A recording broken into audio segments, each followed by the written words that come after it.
Hello everyone, let's continue our discussion on gravity. So we have learned the Newton's law of universal gravitation force. It states that if you have two objects m1 and objects m2, as long as both of them have mass, there would be an attractive gravitational force between them, and they should follow this equation. The gravitational force equals a constant g, which is roughly 6.67 10 to the negative 11, and unit should be Newton meter square kilogram square times mass of object 1 mass of object 2 divided by this distance between those two objects squared. So that's Newton's law of gravity. We have applied this to a few examples, and today we will be focused on applying Newton's law of gravity to planetary motion. Now, let's look at the trajectory or orbit of a few objects in our solar system. So we have our Earth here, we have Mars, then we have Jupiter, Saturn, Uranus, Neptune, Pluto. Of course, if you read in the news, Pluto is not a planet anymore. It's called dwarf planet right now. So Pluto is not a planet since 2006. And then we can see this very long eclipse here. This is the orbit of Comet Halley. Comet Halley, by its name, was discovered by Halley, and Halley can predict its trajectory. He thinks it is elliptical, but he cannot explain why it's elliptical. So he visited Newton, and Newton showed him his law of gravity, and he suddenly found it can explain what he discovered about this comet. Now if you look at the time, so Comet Halley was near Earth that we can observe it around 1986. It's very close to the year I was born. Now if you look at it again, this is a two basically time difference between one complete circle for Comet Halley, and if you do the math, you'll find t for Comet Halley is roughly 6, 7, if I'm right, years. So basically is a average lifespan of average person, and you see it visited us the Earth in 1986. So I will see Comet Halley again in my 70s or close to my 80s. Hopefully I'm still alive at that time. And when Comet Halley is here with us, it's very bright in the sky. So those are other stars. Comet Halley is very, very bright. It actually looks very beautiful to me, but you know, in all different cultures, Comet Halley was regarded as a very bad omen. If you observe that something bad ought to happen, which is very superposition and it's not scientific. And now we know Comet Halley is just a comet and it visits us every 76 years. And if you remember Kepler, who was initially Tycho Brahe's assistant. Based on Tycho's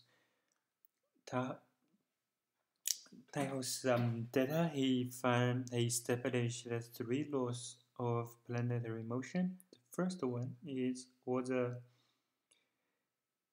the planets are orbiting around the sun, and the sun is on one of the focal points of these elliptical orbits of the planets.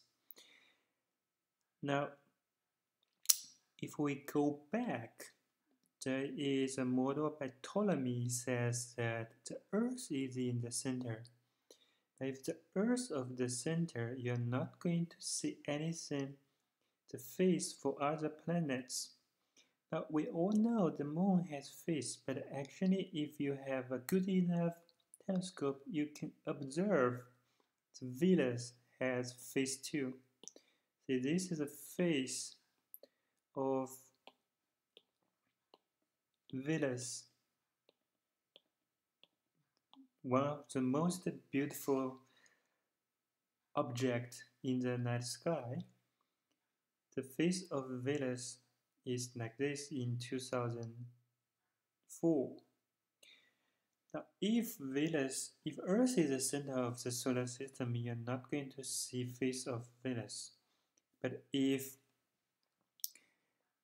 the sun is the center and you see the Venus is orbiting around the sun. Now, let's say this orbiter is us, the Earth.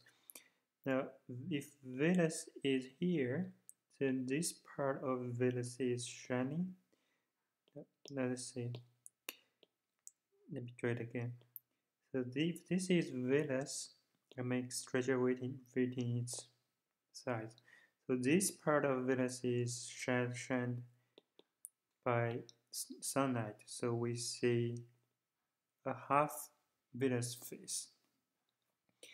And this how from Earth to Venus, that's how we can see the face of Venus, just like we see the face of the moon. So the face of Venus is a very strong proof that the sun is the center of our solar system. Which of these orbits are possible? Now this one is definitely possible from Kepler's law, because the sun is in one of the focal points of elliptical. How about this one?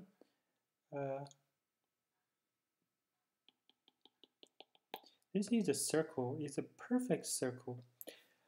Now Kepler's law says the orbits of all the planets has to be elliptical. He didn't say circle, so is orbitary possible?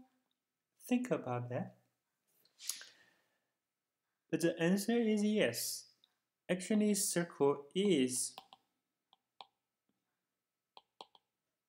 elliptical. Circle is a special case elliptical if this is called minor axis, major axis. If minor axis equals major axis, it becomes a perfect circle. So this one is a yes. How about this one? Orbit B is elliptical. But however, if you check Kepler's law, it states sun has to be at one of the focal points, and the sun is here, which means no, this is not a possible planet orbit. Okay, then we have Kepler's second law. I don't want to discuss too much on this because we have to understand it after we learned rotational motion. But I just want to tell you Kepler's second law has something to do with a law called angular momentum conservation. And as I said, we're going to come back to this. So let's just state it. What is it? It says at a fixed unit amount of time, the area swiped by the planet is fixed. So let's say this is 1 month for Earth, then this is 1 month for Earth, then this area equals this area. So in 1 month, let's move here to here, then all the area would be the same. That's Kepler's second law. And as I said, it has something to do with angular momentum conservation, and we have to come back for this. Now we have Kepler's third law, which then has something to do with Newton's law of universal gravity. Basically, is a proof of inverse square law of Newton's law of gravity. Now it says for planetary motion, the period square equals major axis cubed. So what does this mean? So if you have a elliptical, this is called B, this is called A, the longest radius, let's just briefly call it this way, the longest distance from the elliptical to the center is called a major axis A. So major axis A. So T squared equals C major axis square.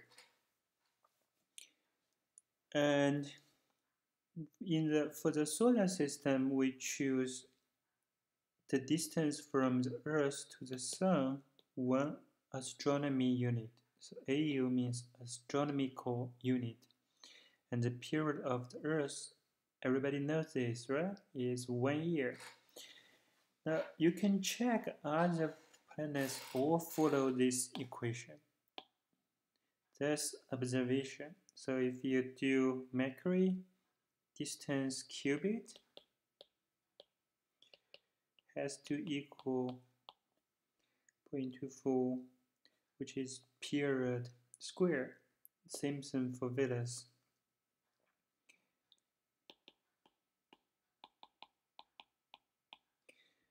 Same thing for Earth, of course.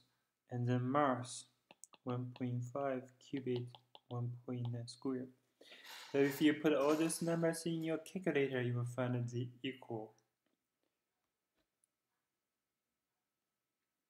Which of these two orbits at longer period, which planet goes faster?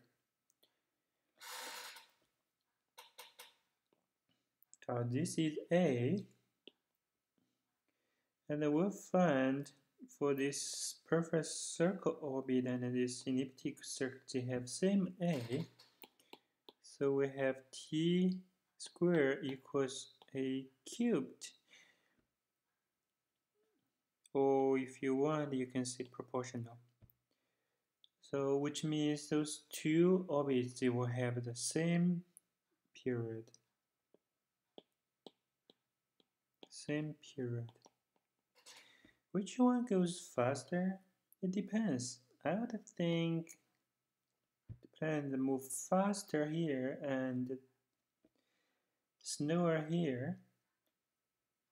So here should be faster than here, but here is slower than it's moving here. We'll come back to this after we learned energy.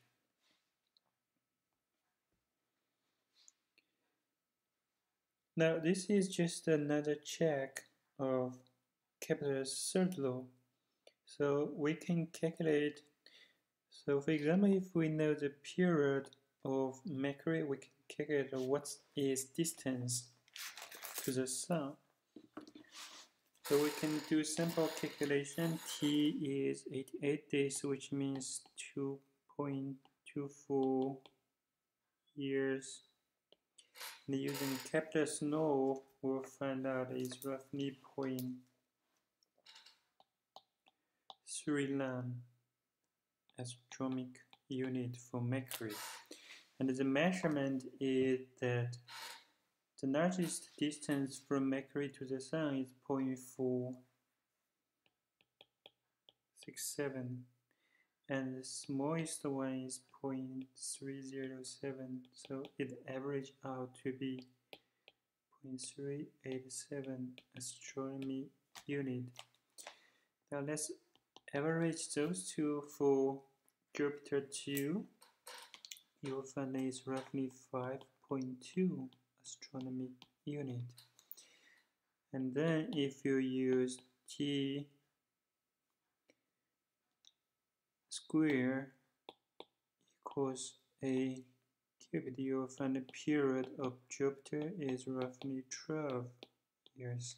So it takes a very, very long time for Jupiter to orbit around the Sun compared to the orbiting of the Earth.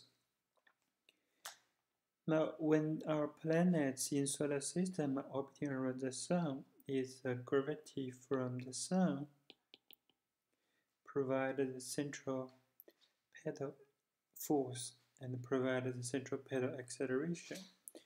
Now, the gravity should follow Newton's law of gravity, and if you can calculate a central pedal acceleration, then you can find its force. Or you see, if you have gravity, then from Newton's second law, the acceleration from gravity is this, and this is central pedal acceleration. So you will find its velocity can be expressed this way, and the period is circumference over velocity. So we can derive Kepler's third law, t squared proportional to major axis cubic. Now look at here, this is Newton's, the constant for Newton's gravity constant.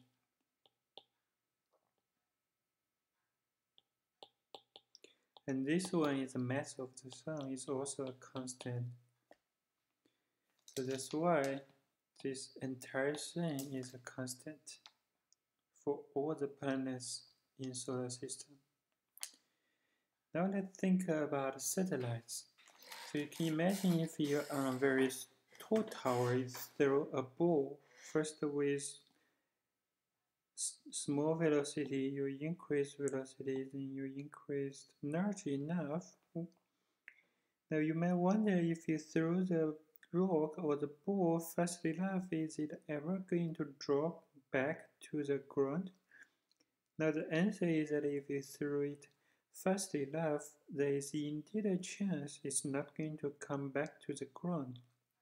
And if large enough, it can even escape the velocity, the gravity of Earth, and go to the solar system. And this is the physics behind the satellites. So what's the minimum velocity for you to throw the rock? Says that the rock is not going to get back to the Earth. So what do you need? You always need to build this equation for this kind of problem. Fg equals g mass of Earth, mass of your object, r squared, equals mv squared. So you want this to be the radius of the Earth, v squared over r squared. So you simplify this one. You have v squared equals is v squared equals g m Earth r Earth, and then you square root both sides, you get this one. That's how you calculate the minimum velocity, and then you plug in all the numbers. That's g. This is mass of the Earth. This is the radius of the Earth. You'll find it requires you roughly 7.9 now kilometer per second for you to keep this rock orbiting around the Earth. So basically, if you're on a satellite, this is a minimum velocity required. Of course, in reality, all the launching velocity of the satellite has to be larger than this one, because this one is on sea level. If it is running or being around sea level, the air resistance is too much, and it will decelerate your satellite, and your satellite will eventually drop after losing enough energy to air resistance. And then we know we have GPS satellite. The GPS satellite is a special kind of satellite that the Earth spin one loop in 24 hours, and the satellite also spin one loop in 24 hours. So the relative position of the ground and the satellite is fixed. So which means period of this satellite is 24 hours. And then we can calculate what will be the radius of the satellite if its period is 24 hours. Again, the equation we use is gravitational force, mass of the Earth, G, mass of the Earth, mass of the satellite, R square equals V square over R. So this is gravitational force, this is centripetal force. And then we have V square, V equals 2 pi R over T. You just replace V by 2 pi R over T, you will find this equation. And then you plug in all the numbers, you will find the radius of GPS satellite has to be 4.2 10 to the 7th meter.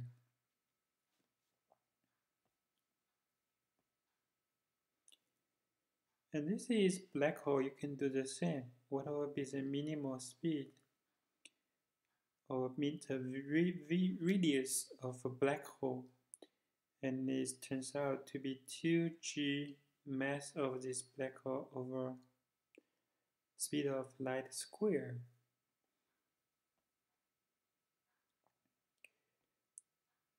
So let's summarize. So we have learned Newton's law of gravity. Gravity equals g m1 m2 over r squared. Then we have the planetary motion for planets in our solar system. The sun should be in the center of solar system and is in one of the focal points of all the elliptic orbits of the planets.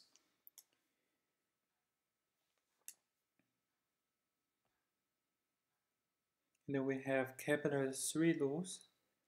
We have something related to angular momentum conservation we're going to learn, and Newton's Kepler's 3rd law, t squared proportional to major axis cubed. That's all I want to discuss. Let's come back next time.